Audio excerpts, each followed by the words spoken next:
Again, and we can't say this enough, every minute of the day is focusing on how we can support our families, our students, and our staff as we work through this horrific situation. We have provided grief counselors at several locations for our students, 2 in Parkland, 2 in Coral Springs, and we are doing everything that we can to make sure that we are supporting our students. We're also providing grief counselors on site for students and staff at West Glades Middle School, which is near here.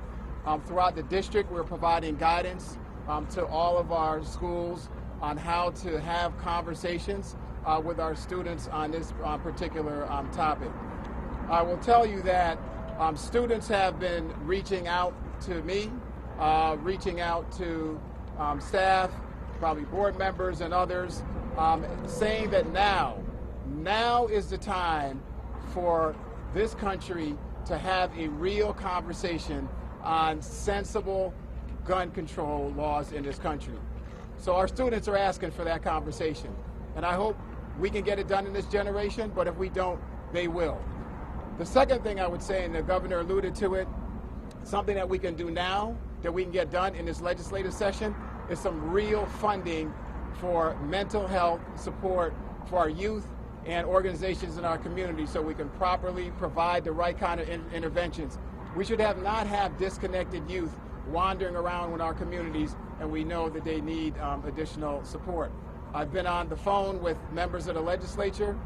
They're going to work with the leaders there and the governor to substantially increase the amounts that are being put on the table right now for mental health services so we can have more counselors, more psychologists, more family counselors, caseworkers in our schools. It's absolutely needed. The last thing I would say is that there have been a lot of inquiries as to where individuals can provide support. I want to thank everyone in the Broward community and around this country for your continued thoughts and prayers, acts of kindness that we see minute by minute. There is a GoFundMe account that's been set up. As we talked about yesterday, there have been a lot of fraudulent type of activities set up out there, so we've worked to establish something that's credible. It's a GoFundMe account, Stoneman Douglas Fund it's called.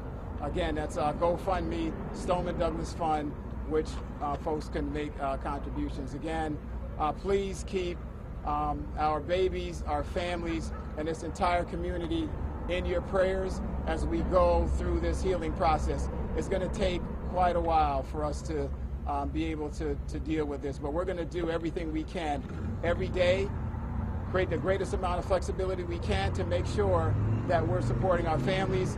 Again, I want to thank our law enforcement agencies, Sheriff Israel, the FBI, the first responders. They have been incredible. And I want to acknowledge some heroes that have been in our schools. We had an athletic director, campus monitor, who responded immediately when there were signs of trouble in the school. Unfortunately, those 2 heroes gave their lives for our kids and probably helped prevent this from being a worse tragedy than it is today.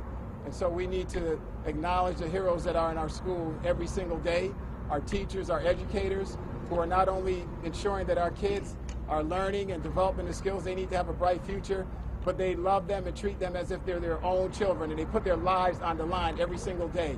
And that's another thing that we need to do, is to figure out how we can better compensate and reward teachers in this country, and not just give lip service to the quality of work that they provide. Thank you.